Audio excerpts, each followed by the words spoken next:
John Stamos is opening up about how he's coping with the loss of Bob Saget. In an emotional tweet, the Fuller House star admitted it's been tough to lose one of his best friends, saying, quote, "The mornings are hard. Middle of the day comes in waves, mostly bad. Nighttime is hard. I miss getting a text from him right now. Me answering, him saying he's too tired to respond.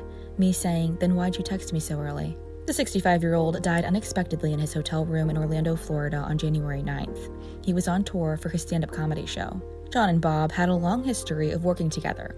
They starred in Full House, which premiered in 1987 and ran for 8 seasons, and reprised their roles of Danny Tanner and his brother-in-law Uncle Jesse in Fuller House, which wrapped in 2020. The 58-year-old is grieving the loss of his dear friend, posting on Instagram on Tuesday that he's not ready to let him go, writing, quote, "I'm not ready to accept that he's gone. I'm not going to say goodbye yet. I'm going to imagine him out there, still on the road, doing what he loves with all his heart and humor.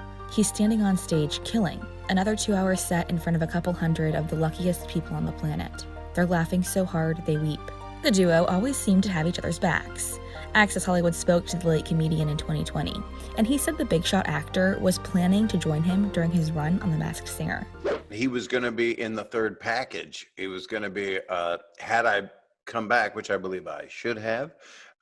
I guess Broccoli just brought his game. I guess it was Broccoli. That's who I looked at as my main competition.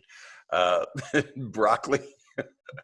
But he was going to do a thing because I was going to sing Folsom Prison by Johnny Cash.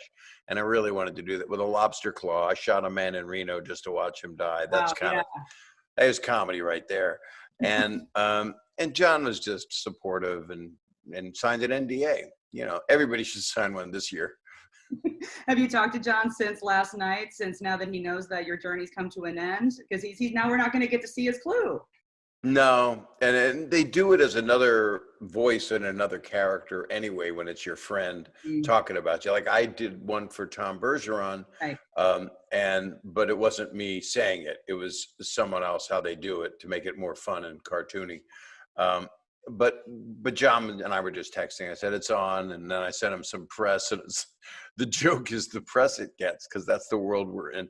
It's literally like all these magazines and all this craziness. And here I am talking to you about Squiggly Monster, you know.